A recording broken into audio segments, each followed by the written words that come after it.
Hello and welcome, Fright fans, to this, the Horror Story Corner, where today we have a devilish delve into the macabre, penned by Robert Bloch.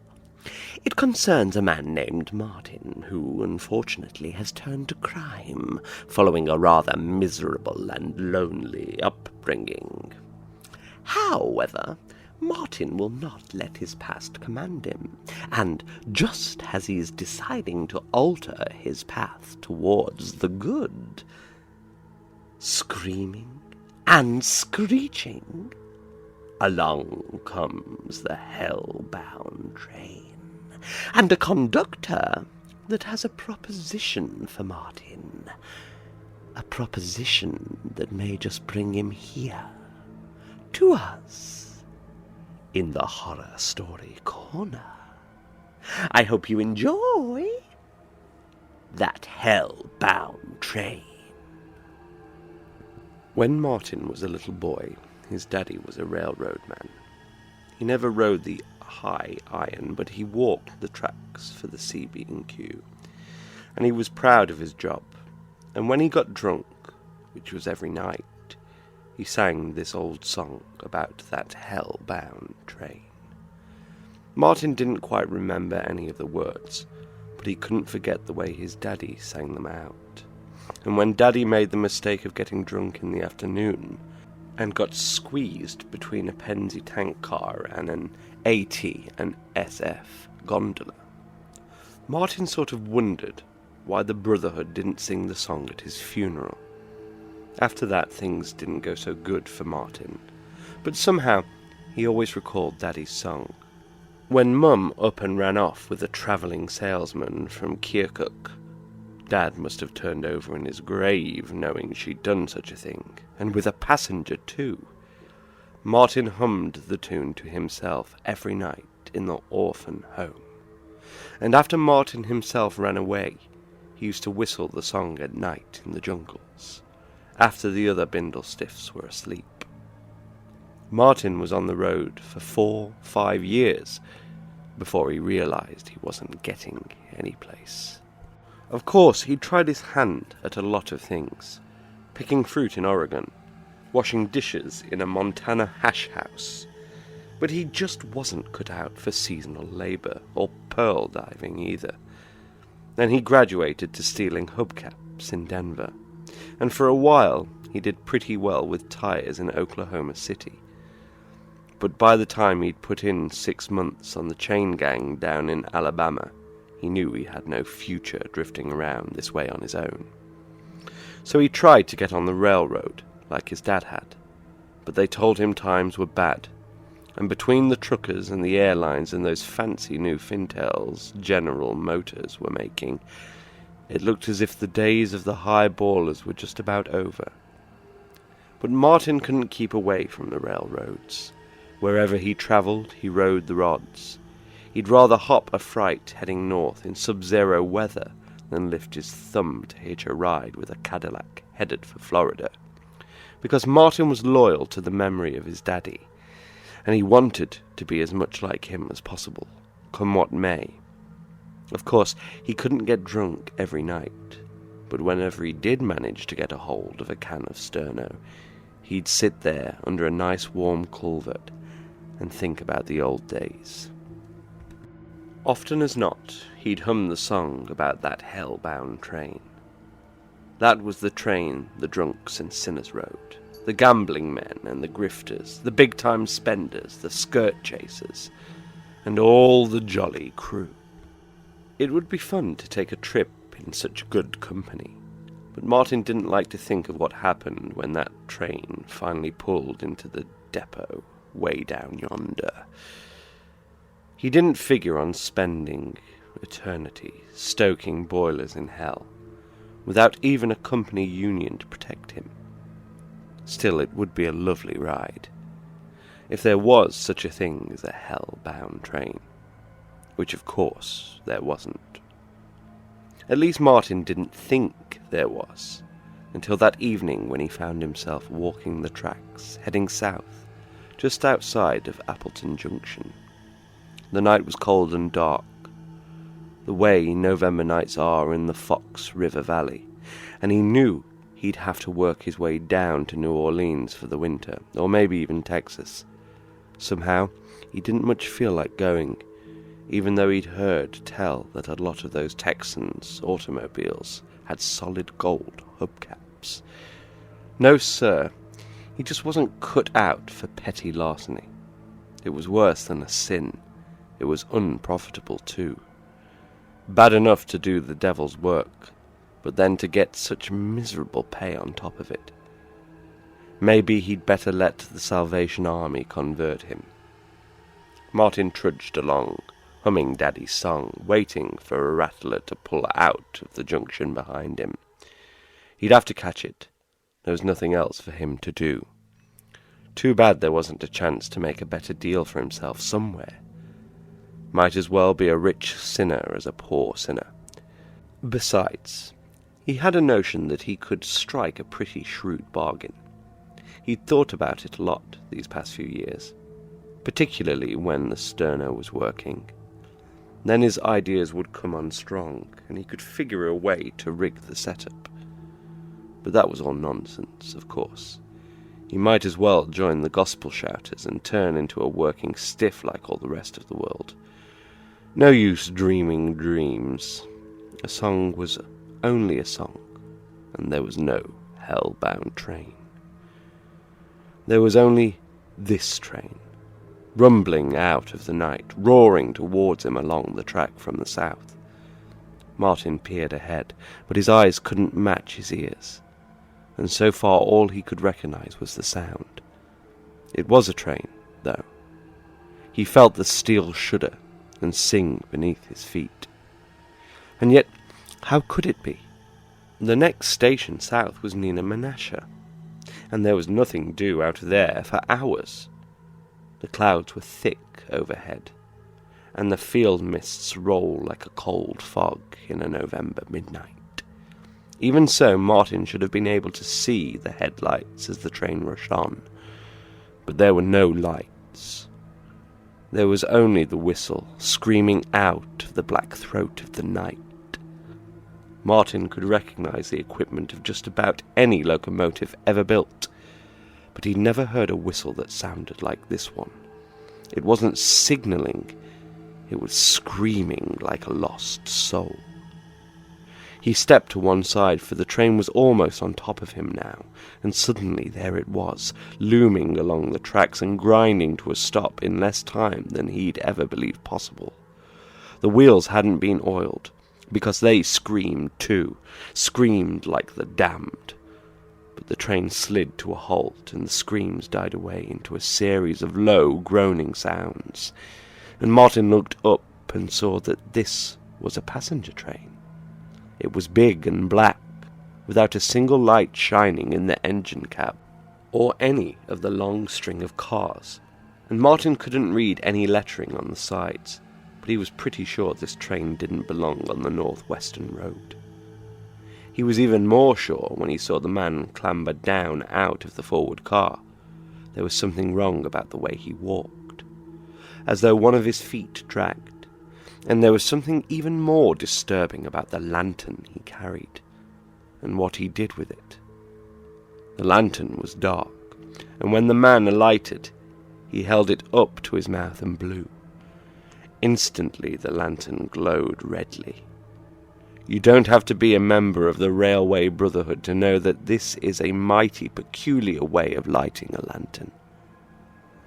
As the figure approached, Martin recognized the conductor's cap perched on his head, and this made him feel a little better for a moment, until he noticed that it was worn a bit too high, as though there might be something sticking up on the forehead underneath it.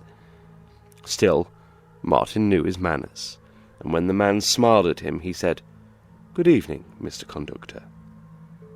"Good evening, Martin." "How do you know my name?" The man shrugged. "How did you know I was the conductor?" "You are, aren't you?"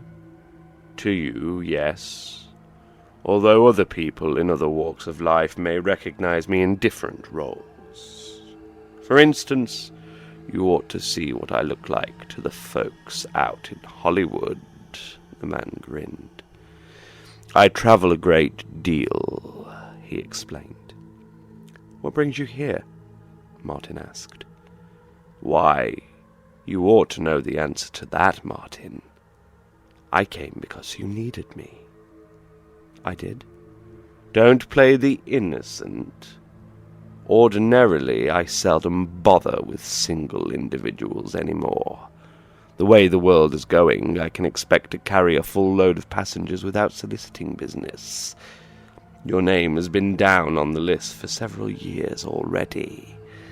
I reserved a seat for you as a matter of course. But then tonight I suddenly realized you were backsliding, thinking of joining the Salvation Army, weren't you? Well, Martin hesitated. Don't be ashamed. To err is human, as somebody or other once said. Reader's Digest, wasn't it? Never mind. The point is, I felt you needed me, so I switched over and came your way. What for? Why, to offer you a ride, of course. Isn't it better to travel comfortably by train than to march along the cold streets behind a Salvation Army band? Hard on the feet, they tell me, and even harder on the eardrums. I'm not sure I'd care to ride your train, sir, Martin said, considering where I'm likely to end up. Ah, yes, the old argument, the conductor sighed. I suppose you'd prefer some sort of bargain. Is that it? Exactly, Martin answered. Well, I'm afraid I'm all through with that sort of thing. As I mentioned before, times have changed. There's no shortage of prospective passengers anymore. Why should I offer you any special inducements? You must want me, or else you wouldn't have bothered to go out of your way to find me. The conductor sighed again. There you have a point. Pride was always my besetting weakness, I admit. And somehow I'd hate to lose you to the competition, after thinking of you as my own all these years. He hesitated. Yes, I'm prepared to deal with you on your own terms, if you insist. The terms? Martin asked. Standard proposition, anything you want. Ah, said Martin. But I warn you in advance, there'll be no tricks. I'll grant you any wish you can name, but in return, you must promise to ride the train when the time comes. Suppose it never comes? It will. Suppose I've got the kind of a wish that will keep me off forever. There is no such wish. Don't be too sure. Let me worry about that, the conductor told him. No matter what you have in mind, I warn you that I'll collect in the end, and there'll be none of this last-minute hocus-pocus either. No last-hour repentances. No blonde Frauleins or fancy lawyers showing up to get you off. I offer a clean deal. That is to say, you'll get what you want, and I'll get what I want. I've heard you trick people. They say you're worse than a used car salesman. Now wait a minute! I apologize, Martin said hastily. But it is supposed to be a fact that you can't be trusted. I admit it. On the other hand, you seem to think you have found a way out. A surefire proposition. Surefire? Very funny. The man began to chuckle, then halted. But we waste valuable time, Martin. Let's get down to cases. What do you want from me? A single wish. Name it, and I shall grant it. Anything, you said. Anything at all. Very well then. Martin took a deep breath. I want to be able to stop time. Right now? No. Not yet. And not for everybody. I realize that would be impossible, of course. But I want to be able to stop time for myself. Just once in the future. Whenever I get to a point where I know I'm happy and contented. That's where I'd like to stop. So I can just keep on being happy forever. That's quite a proposition, the conductor mused. I've got to admit, I've never heard anything just like it before, and believe me, I've listened to some lullabies in my day. He grinned at Martin. You've really been thinking about this, haven't you? For years, Martin admitted. Then he coughed. Well, what do you say? It's not impossible in terms of your own subjective time sense, the conductor murmured. Yes, I think it could be arranged. But I mean, really to stop. Not for me to just imagine it. I understand, and it can be done. Then you'll agree. Why not? I promised you, didn't I? Give me your hand. Martin hesitated. Will it hurt very much? I mean, I don't like the sight of blood and... Nonsense! You've been listening to a lot of poppycock. We already have made our bargain, my boy. No need for a lot of childish rigmarole. I merely intend to put something into your hand, the ways and means of fulfilling your wish. After all, there's no telling at just what moment you may decide to exercise the agreement, and I can't drop everything and come running, so it's better to regulate matters for yourself. You're going to give me a time stopper? That's the general idea, as soon as I can decide what would be practical. The conductor hesitated. Ah, the very thing. Here, take my watch. He pulled it out of his vest pocket, a railroad watch in a silver case. He opened the bag and made a delicate adjustment.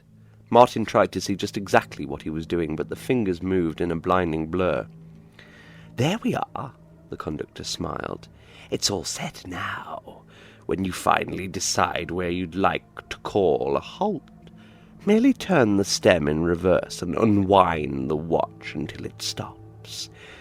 When it stops, time stops. For you. Simple enough. Sure thing. Then here, take it. And the conductor dropped the watch into Martin's hand. The young man closed his fingers tightly around the case. That's all there is to it, eh? Absolutely. But remember, you can stop the watch only once, so you better make sure that you're satisfied with the moment you choose to prolong. I caution you in all fairness. Make very certain of your choice. I will, Martin grinned. And since you've been so fair about it, I'll be fair too. There's one thing you seem to have forgotten. It really doesn't matter what moment I choose, because once I stop time for myself, that means I stay where I am forever. I'll never have to get any older, and if I don't get any older, I'll never die, and if I never die, then I'll never have to take a ride on your train. The conductor turned away.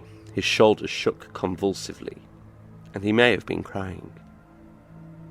And you said I was worse than a used car salesman, he gasped in a strangled voice. Then he wandered off into the fog, and the train whistle gave an impatient shriek, and all at once it was moving swiftly down the track, rumbling out of sight in the darkness. Martin stood there, blinking down at the silver watch in his hand. If it wasn't that he could actually see it and feel it there, and if he couldn't smell that peculiar odour, he might have thought he'd imagined the whole thing from start to finish, train, conductor, bargain and all.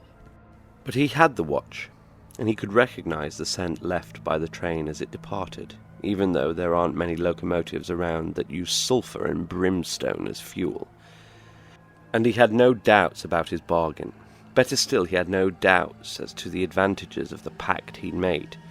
That's what came of thinking things through to a logical conclusion. Some fools would have settled for wealth or power or Kim Novak. Daddy might have sold out for a fifth of whiskey. Martin knew that he'd made a better deal. Better? It was foolproof. All he needed to do now was choose his moment, and when the right time came, it was his. Forever. He put the watch in his pocket and started back down the railroad track. He hadn't really had a destination in mind before, but he did now. He was going to find a moment of happiness. Now, young Martin wasn't altogether a ninny. He realized perfectly well that happiness is a relative thing.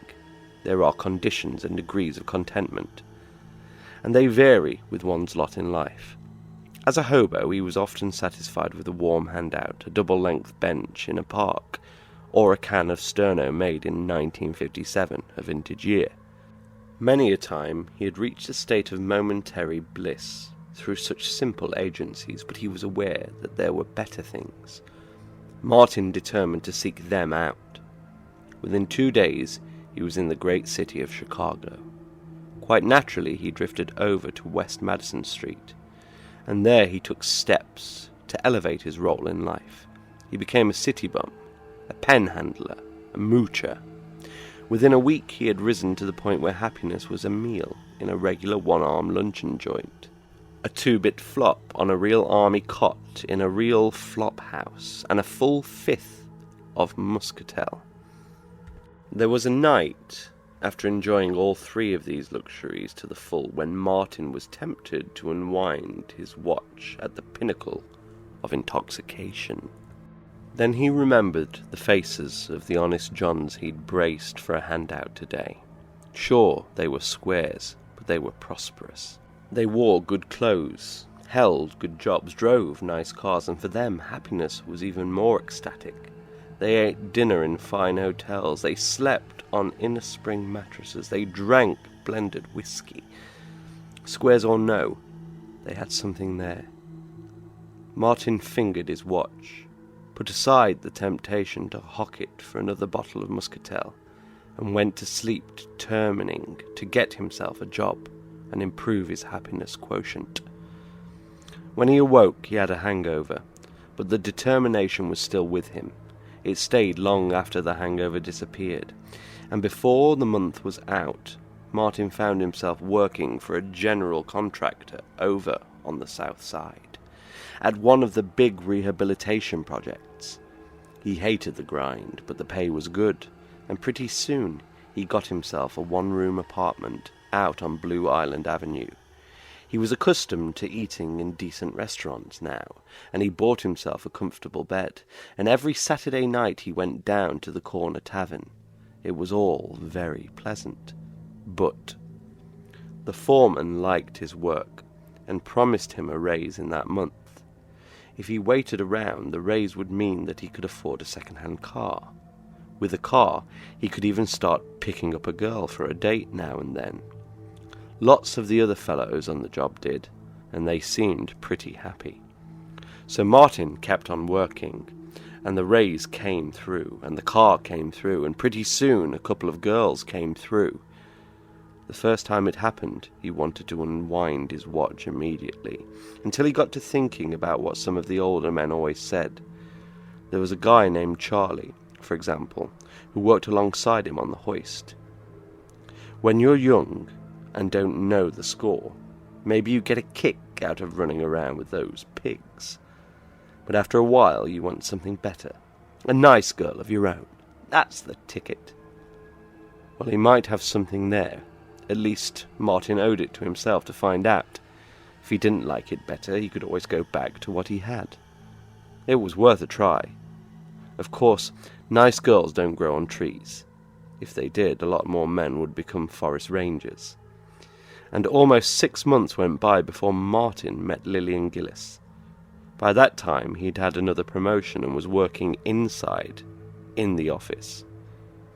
They made him go to night school to learn how to do simple bookkeeping, but it meant another 15 books extra a week, and it was nicer working indoors. And Lillian was a lot of fun. When she told him she'd marry him, Martin was almost sure that the time was now. Except that she was she was a nice girl, and she said they'd have to wait until they were married. Of course, Martin couldn't expect to marry her until he had a little money saved up, and another raise would help too. That took a year. Martin was patient because he knew it was going to be worth it. Every time he had any doubts, he took out his watch and looked at it. But he never showed it to Lillian, or anybody else. Most of the other men wore expensive wristwatches, and the old silver railroad watch looked just a little cheap. Martin smiled as he gazed at the stem. Just a few twists and he'd have something none of these other poor working slobs would ever have. Permanent satisfaction with his blushing bride. Only getting married turned out to be just the beginning. Sure, it was wonderful, but Lillian told him how much better things would be if they could move into a new place and fix it up.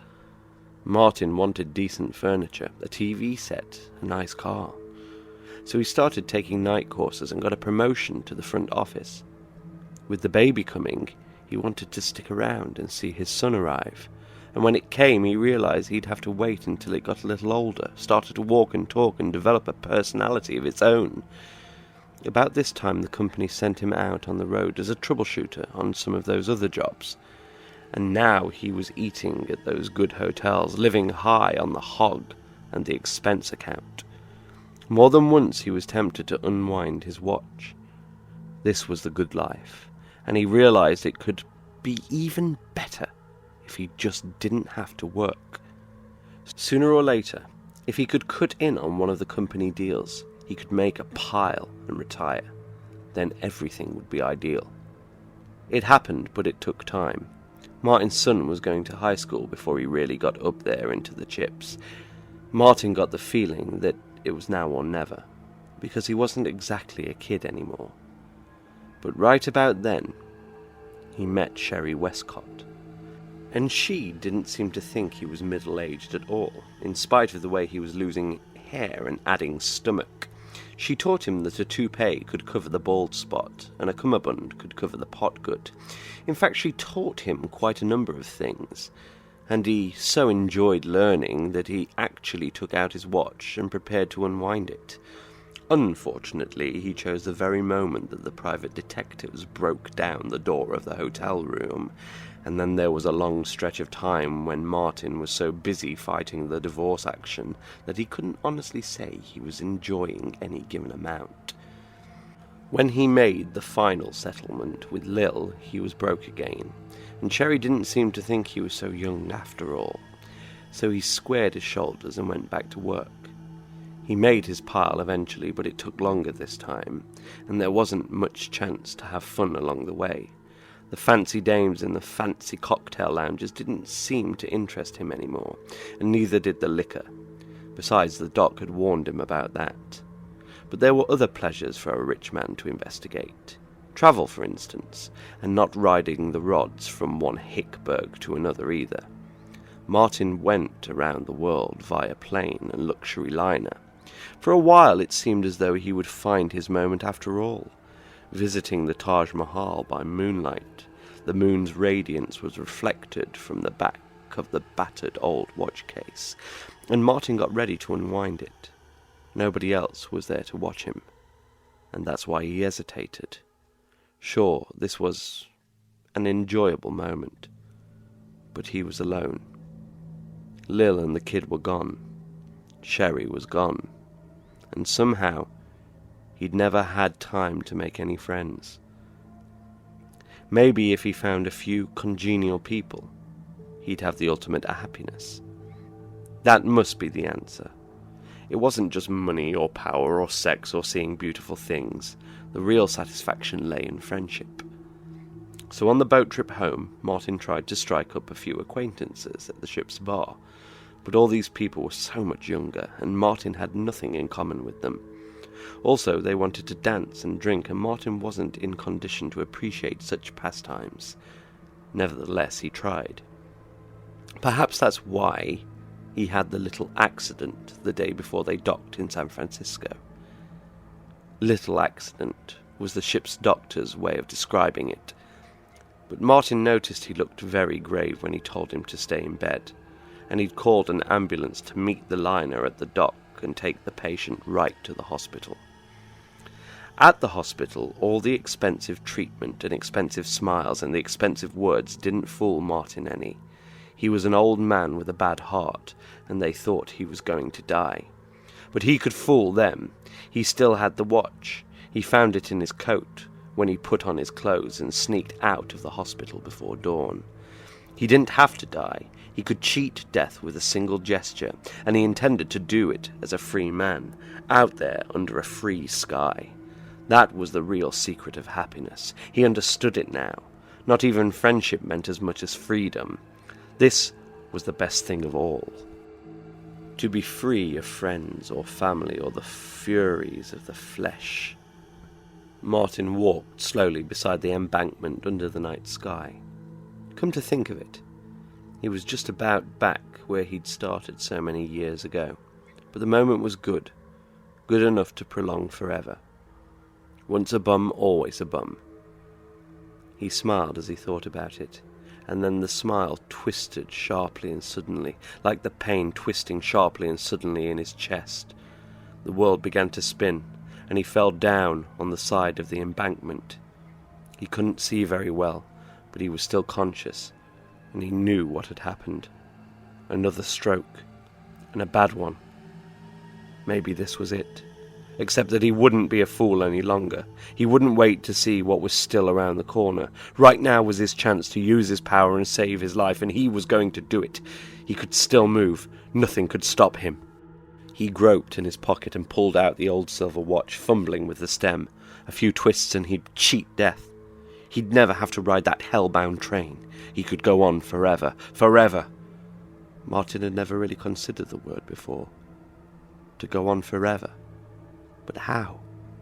Did he want to go on forever like this? A sick old man, lying helplessly here in the grass? No. He couldn't do it. He wouldn't do it. And suddenly he wanted very much to cry, because he knew that somewhere along the line he'd outsmarted himself, and now it was too late. His eyes dimmed. There was this roaring in his ears. He recognized the roaring, of course, and he wasn't at all surprised to see the train come rushing out of the fog up there on the embankment. He wasn't surprised when it stopped either, or when the conductor climbed off and walked slowly towards him. The conductor hadn't changed a bit. Even his grin was still the same. "Hello, Martin," he said.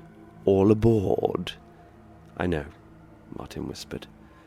"But you'll have to carry me. I can't walk. I'm not even really talking anymore, am I?" "Yes, you are," the conductor said. "I can hear you fine. And you can walk, too." He leaned down and placed his hand on Martin's chest. There was a moment of icy numbness, and then, sure enough, Martin could walk after all. He got up and followed the conductor along the slope, moving to the side of the train. "In here?" he asked. "No, the next car," the conductor murmured. "I guess you're entitled to ride Pullman. After all, you're quite a successful man. You've tasted the joys of wealth and position and prestige. You've known the pleasures of marriage and fatherhood. You've sampled the delights of dining and drinking and debauchery too.